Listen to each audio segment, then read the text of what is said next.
Hello everyone, welcome back to Hickory Lane Studios. In today's video, I thought I would walk you through the entire process of customizing and painting a Norwegian Dølahest model horse. This project really all started back when I saw this horse in a breed book and I became quite intrigued with the breed, and now I'm really excited to customize one, so let's get started. I'll be using the Collecta Hackney Stallion as a base. I think this is a really nice sculpture that carries a lot of the characteristics of the breed I'm referencing, which is super important. First, I'll be shaving off the text on his belly as well as the seams. This model was quite seam heavy.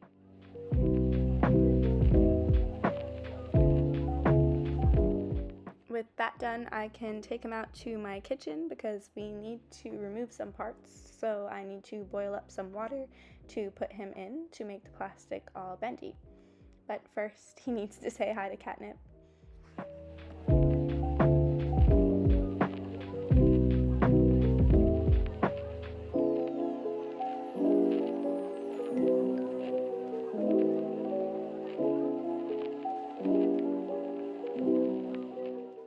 The water melts the plastic, so I put his tail in there, trying not to get his legs in there because I don't want them to melt. And I also put his head in there to soften the plastic on his neck. Then I take him to my garage and I put him between a vise, but I didn't have any like protective anything, so I just used a mask in a packet and proceeded to cut his tail off. And now, I don't even know what he looks like, a deformed pukeko or something? Don't even ask.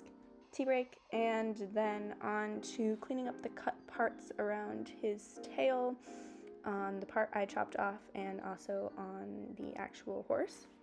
Usually I wouldn't do this, but I'm going to be saving this kind of ugly tail for later as a base for something else, so...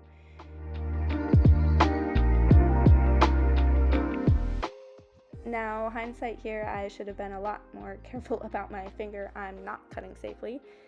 Don't do this yourself.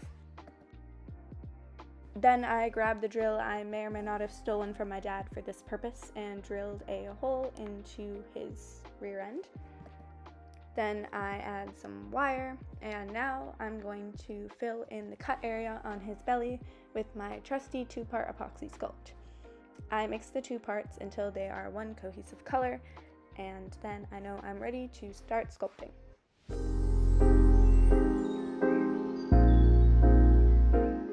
This process is usually very simple. I just lay it out and smooth it, and there we go. Then I take him to my garage to secure his tail wire with 2-part epoxy glue. Then my glove broke. So anyways, back to the model. I cut his mane off because I want to change it quite drastically, and then I take out my epoxy again, this time to sculpt his feathers. So I basically just make a blob of epoxy and I put it on his leg, and then I try and form it into a general feathery kind of shape.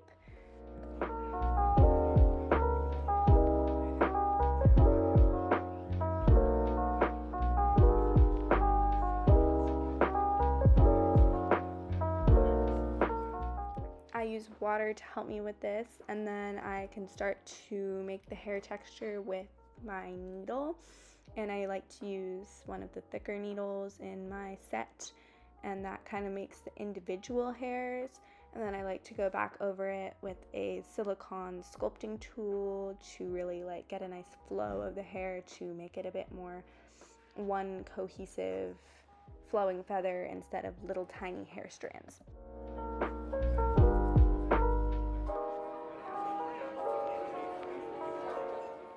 And here are the feathers after they're complete.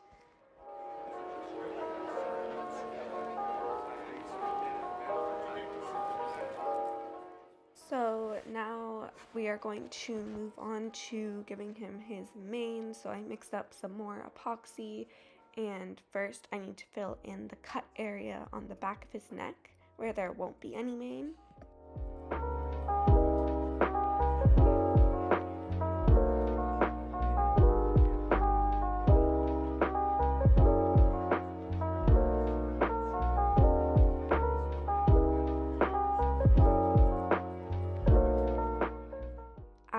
smooth it down with some water and try and blend it as well as I can into the plastic.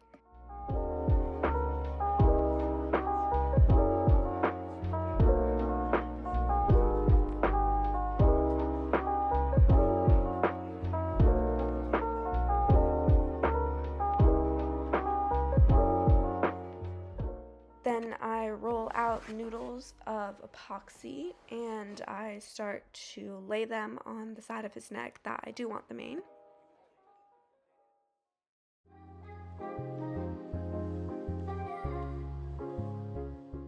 So after all of the noodles are laid out, it looks like this, and now I have to add in the hair texture of the mane.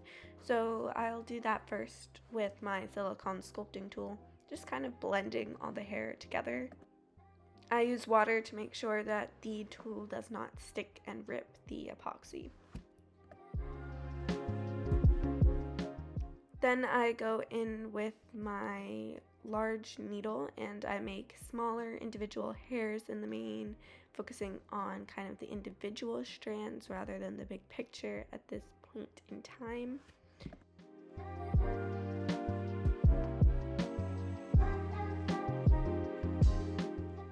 After this is done, I can grab my Silicone sculpting tool and start to kind of add the bigger details to the mane, make it a cascading, flowing mane instead of tiny individual hairs, which isn't super realistic. So I prefer doing this method because it kind of softens the way the hair looks and creates a more realistic image.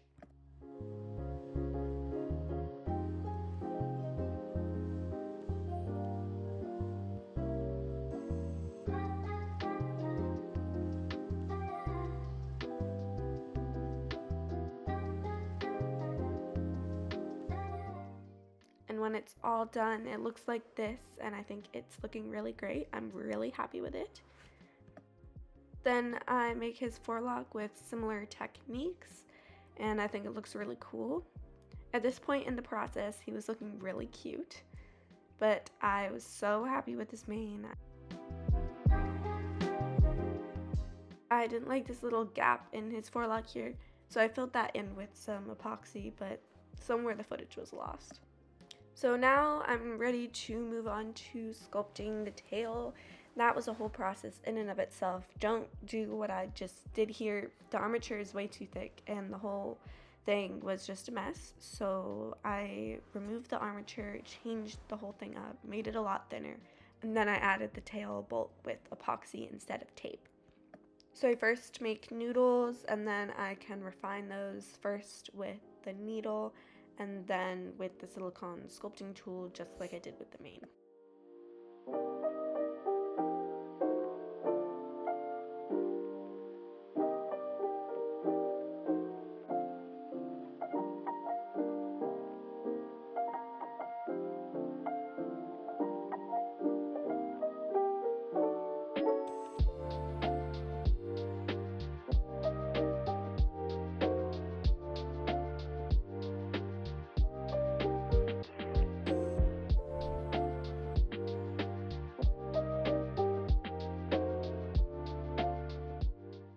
And it did take a lot of time, but I'm really happy with the finished result. I also fill in the back of the tail as well, and then it's time to move on to the prepping phase. So I grab my sandpaper and I start sanding all the areas that I sculpted. I also look for any seams I missed in the first go around. And then for mistake number 2, here I am mixing up the base coat with an untried, untrusted type of paint called graduate acrylic paint. I've heard it work for some, but it did not work for me. So here I'm just putting this horrible paint on my horse that just caused so much more time and effort to go into this project. I'm going to keep this base coating and pastel mistake section pretty brief because I don't want you to do this.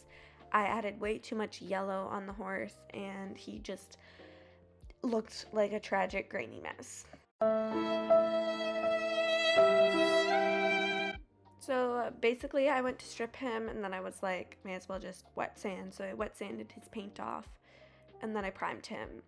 and now he looks like this. So I had to fill in with epoxy where I was going to strip him because I made a dent in the paint. And now I'm just gonna try to revive this poor horse. And of course, the first thing I would do would be cut his ears off. I just hated how they looked and I wanted some new ones, so here they are, and I filled them in. Now I'm kind of re-prepping him again because there were still some areas that were a little lumpy and chunky. I didn't do the best job last time. I added some vein details to his belly with this PBO porcelain liner, and also to his face and the back of his ears. Then I washed him in my bathroom sink, trying to remove all the dust from the sanding that I had just done. So I was going to move on to base coating, but just listen to the noise of me peeling the paint off this.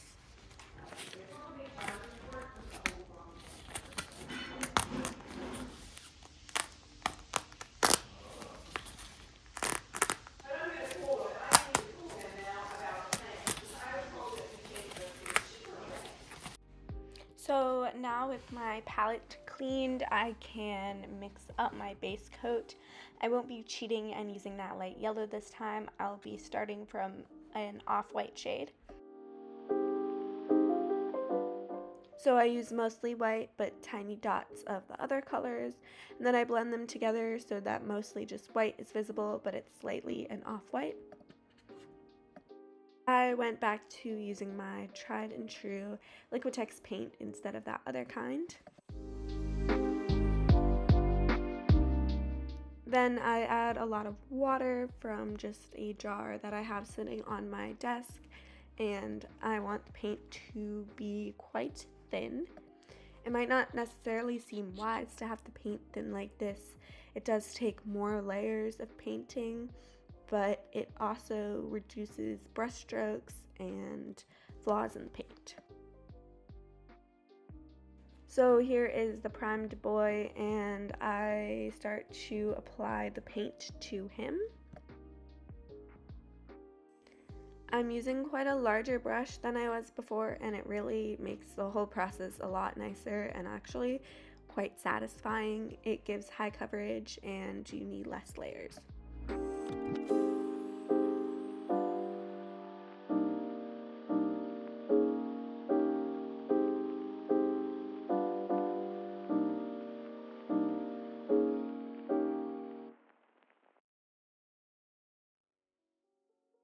You can still see though that the paint is not necessarily fully opaque on the horse, so I will need to do a couple more layers to make it such.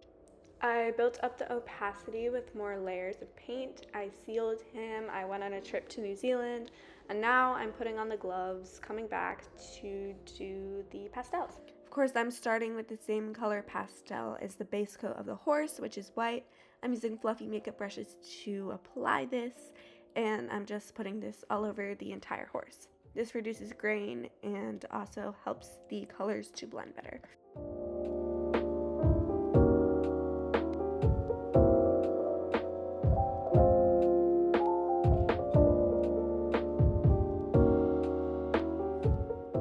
Then I can add a more beigey color and kind of put that all over the whole horse. And in these lighter layers, these first layers, it's important to go kind of light and not make that much drastic change to each layer. This is where a lot of the graininess starts to show up. So you want to make sure that your horse is fully covered, but also you're not going too dark too quickly or in another color scheme too quickly. You can build up the color more in the darker layers. Anyways, he was looking really cool at this point. So I went on to the next layer, still adding that white base coat, mixing up my pastel color a little bit darker than last time, and applying that onto the model.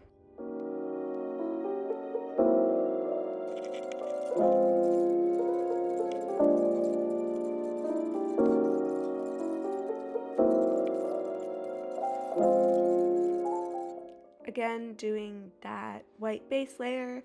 I've also been putting darker pastels on his muzzle, around his eye, and any other areas that there would be exposed skin.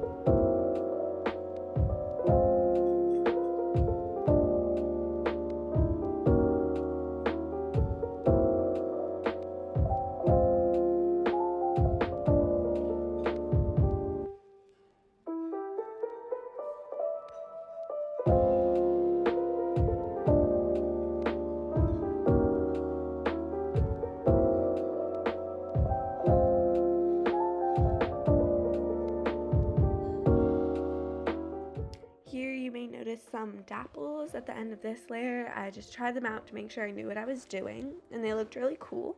So I'll show you how to do them yourself. So I get a Faber-Castell eraser pencil, and I like to use the kind of darker tip end, and I can just erase away the pastel layer before I spray it with sealant.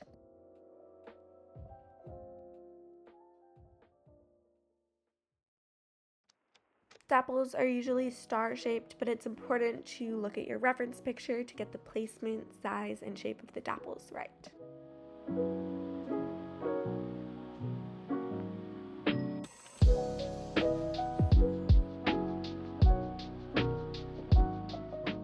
And here are the dapples when he is finished. I think they look really cool. So now I'm going to move on to darkening his legs with the next layer, building up the color on them because bays usually have black legs.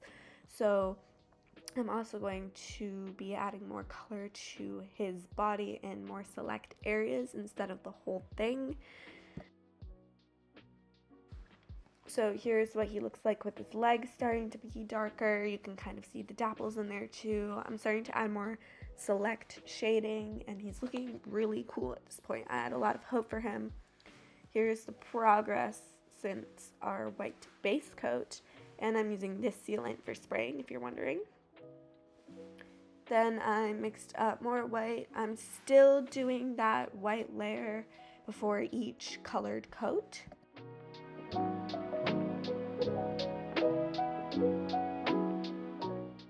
I didn't get much footage of the next couple layers, but here's one, and then here's the final layer before it's sprayed, and then here is after it's sprayed. I didn't really like that layer before it was sprayed, but when I got it back, it looked so cool. You can see in terms of shading, the legs are quite dark, but in the negative areas stay quite light, so I really play around with color and shading in the different areas. So now I'm moving on to detailing with acrylic paints. First, I'm going to be adding dark brown in the troughs of his feathers. This kind of creates a more dynamic looking feather. And so I'm using dark brown, a bit darker than the feather. They're not actually pure black at this point. And I'm just adding stripes of color where I find it necessary.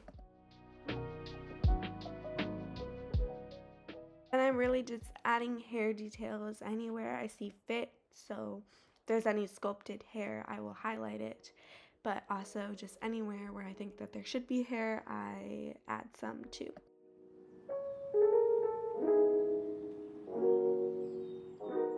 Do a little bit of pastel in a mistake area, and then I can move on to painting the mane. The mane, I want it to look really dynamic, kind of sun-caught, kind of not necessarily like just one solid black color as some bays will have. So I base coated it in a watered out dark brown color, and then I'll be adding tons of highlighting stripes of light browns all throughout to make it look kind of touched by the sun. The ends of his hair were quite light, so I found this small little brush to be really helpful in getting in the crevices and highlighting the raised parts of the hair as well.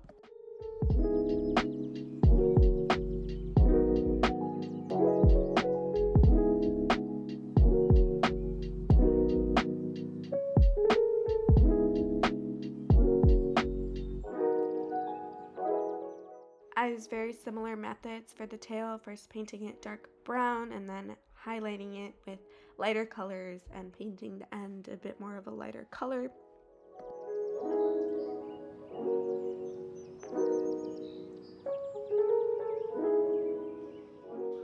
Then I go back to the mane and do more highlighting work once it's dried.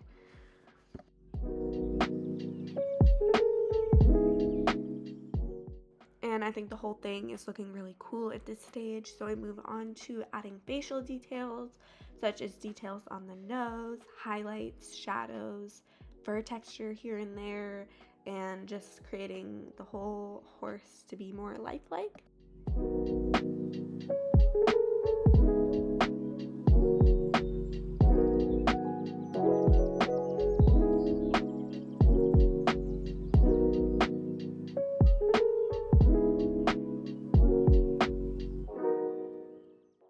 then paint his feet a blue horn color, so a dark gray, and I add lots of stripes of other colors throughout, as well as some brown around the bottoms to look kind of dirty.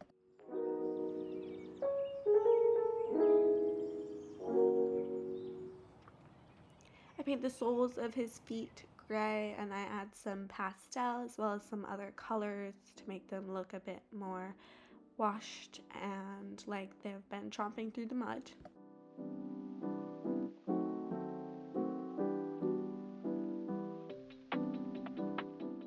They're looking really cool at this stage, but I want to add a bit more of that detail to make them look more realistic.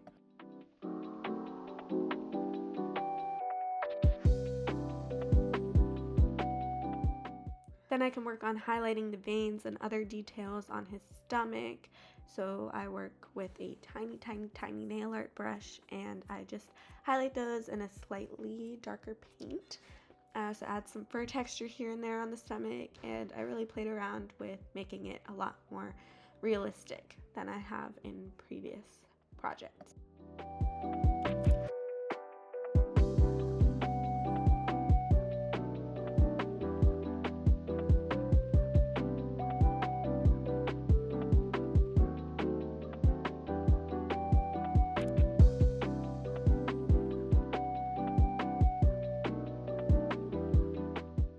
It's time for the eye. So first I paint the socket in black, then I fill in the sclera with white. In this stage the horses always look possessed. And then I start to make the iris with several consecutive circles. So I use a dark brown, then I go in with an even darker brown, a light brown, and then I add the pupil in black, and they kind of have like a goat eye. It's kind of an oblong pupil.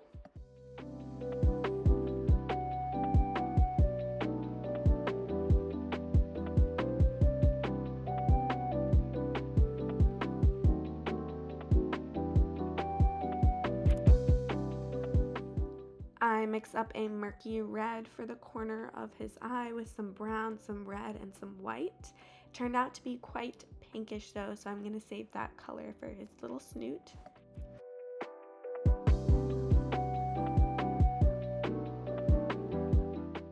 After a while of mixing and blending, I finally got the perfect like murky red color, and then I put that in his eye. Then I add that lighter pink that you also saw onto his nose, and then I softened that up with some pale like beige pan pastel. I wanted it to not look so harsh and contrasty on his nose. I wanted it to be softer.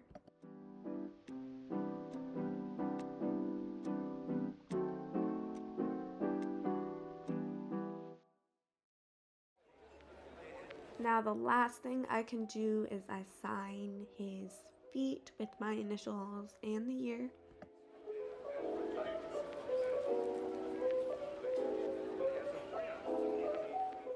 Then I give him the final spray of sealant, then I can pop him in the stable. He looks so perfect in here. And finally, this whole project is finished.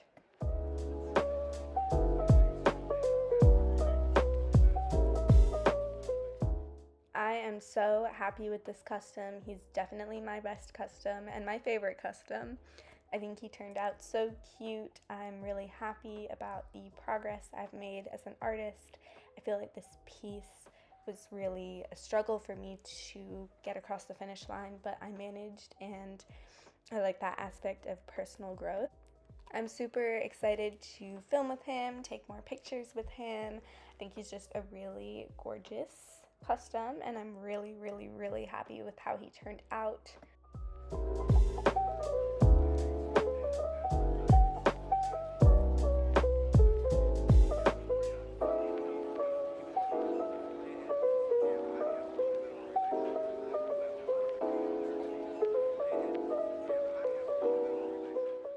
Before we go, I just wanted to thank you all so much for watching this video. Your support means so much to me, and I'm super excited to see you for my next project. Bye!